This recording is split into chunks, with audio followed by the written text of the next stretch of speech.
Bonjour tout le monde, mon nom c'est Solange Thibodeau, alias Solange Bonheur, faut pas l'oublier. Je suis l'auteur du livre de la COVID-19 à la dictature mondiale. Aujourd'hui, on en est rendu déjà au 22e épisode et je vous lis la dernière phrase du dernier épisode pour vous remettre dans le bain, pour pas vous soyez trop perdus. Il ne ressort d'aucune des pièces du dossier que les propos du docteur Perron n'entraient pas dans le cadre de la crise sanitaire et qu'à quelconque moment, il aurait appelé à la violence ou incité à la haine ou eu un discours anti-vax. Je suis rendue à la page 61 pour les personnes qui peuvent me suivre si ont acheté le livre ou si ils ont imprimé le format numérique que vous pouvez trouver à ma première publication, la publication épinglée, c'est-à-dire que ce sera toujours la première publication de ma page Facebook. Je vous rappelle aussi que vous pouvez acheter mon livre sur Amazon et vous pouvez aussi me le commander en format papier en écrivant à Solange Bonheur 60 @gmail.com. Le livre est 40$ sur Amazon, le livre format papier. Il est gratuit en format numérique sur ma page Facebook et évidemment, si vous me faites la commande directement à mon adresse courriel, je vous l'envoie par courrier standard, alors il faut payer 40$ plus les frais de Poste Canada, évidemment. Donc, je reprends à la page 61 concernant le docteur Perron.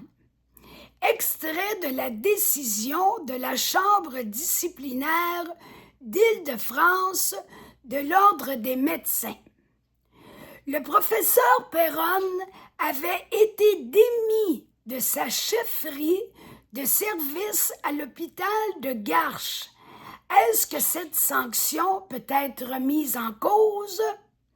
Complètement, et cela concerne le deuxième volet de l'affaire.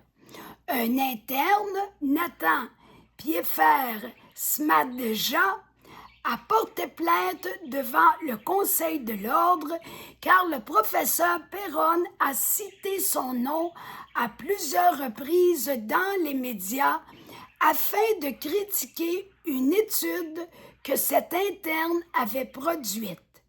Ce médecin a porté plainte pour dénigrement et c'est cette plainte qui a motivé l'APHP pour suspendre de ses fonctions le professeur Perron, car il n'aurait pas été confraternel envers ce jeune praticien et que celui-ci en aurait souffert par des menaces sur les réseaux sociaux. La Chambre disciplinaire a considéré qu'à aucun moment n'a été prononcé de propos discourtois et qu'il a été juste, non pas tout à fait ça, et qu'il a juste été cité comme auteur d'une étude. Au contraire, le docteur Piéfer-Smadja a été sanctionné d'un avertissement par la Chambre pour avoir publié des tweets insultants et injurieux envers le professeur Perron. C'est l'inverse finalement qui se produisait. C'était le médecin qui accusait le docteur Perron qui était dans le tort en bout de ligne. C'était lui qui agressait le professeur Perron et non l'inverse. Donc, conclusion de ce paragraphe, la vérité est rétablie. Une autre question. Comment ces décisions ont-elles été accueillies par le professeur Perron. Il est ravi, je comprends qu'il est ravi. Il n'y a pas de meilleure réponse que ces décisions de la Chambre disciplinaire à tous ceux qui l'ont dénigré. Je comprends. C'est clair et c'est net. Il avait et il a toujours le devoir de s'exprimer dans la crise sanitaire. La vidéo qui suit fait état de la victoire du docteur Perron décrite ci-dessus. Vidéo. Aujourd'hui, personne ne connaît réellement la composition du vaccin. Entre parenthèses, vaccin, bien entendu, et c'est une citation du docteur Perron. C'est lui-même qui le dit. Personne ne connaît réellement la composition, sauf ceux qui la préparent, évidemment. Mais c'est quand même fort d'affirmer que personne ne connaît la composition, ce que compose ce supposé vaccin. C'est encore de la cachette. On ne dit pas tout. Très, très mauvais signe. Je vous offre maintenant un échantillon des nombreuses vidéos du docteur Christian Perron en lien à son expertise, à son domaine d'expertise. La médecine corrompue par l'argent. Par Stéphane Bureau, ça a été placé sur Crowd Bunker en mars 2024. Autre vidéo, professeur Perron témoigne devant la commission d'enquête nationale citoyenne au Canada. C'est quand même pas une petite institution ordinaire. Interview du professeur Perron. Regardez ce qu'il dit, là. Professeur Perron nous dit ceci. Je suis fier d'être traité de complotiste. C'est comme une légion d'honneur. Ensuite, professeur Perron, j'en ai pris plein la tronche. Une belle petite expression française. Au Québec, on dirait « je me suis fait rentrer dedans ». C'est une autre façon de dire qu'il a été extrêmement agressé. Autre vidéo en direct avec professeur Christian Perron et Hello veut savoir sur Odyssée.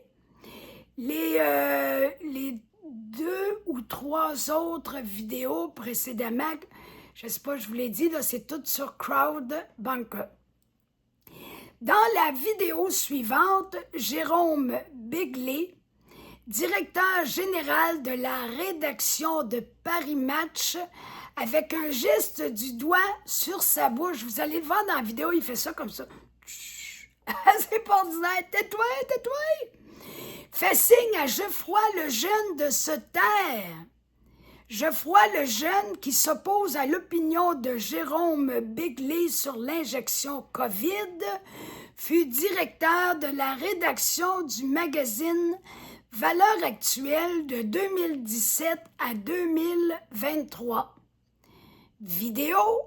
Face à Pascal Proud, Jérôme Begley est dans la tourmente après la relaxe du professeur Perron. C'est sur Crowd Bunker le 25 octobre 2022.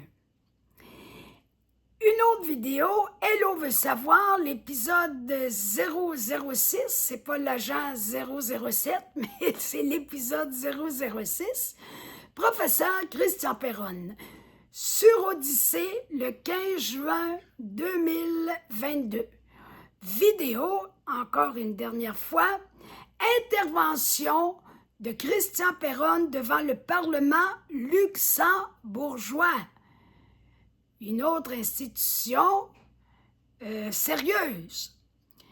Le titre « Stop au vaccin de type thérapie génique ».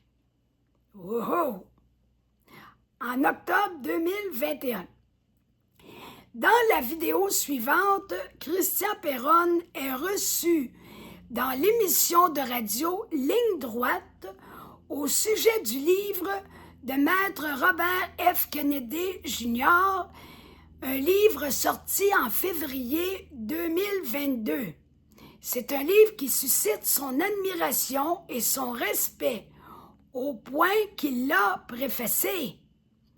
En voici le titre du livre de Maître Kennedy Jr. Anthony Fauci, Bill Gates, Big Pharma, leur guerre mondiale contre la démocratie et la santé publique. Bon, ben c'est comme ça que se termine notre épisode d'aujourd'hui. Je vous souhaite une belle journée. On se retrouve demain. Et n'oubliez pas de partager, de liker, de me poser des questions, de vous abonner aussi. C'est une bonne chose. Vous allez toujours avoir les nouvelles quand je vais avoir une nouvelle publication sur Facebook. Alors, à demain, à bientôt. Bonne journée.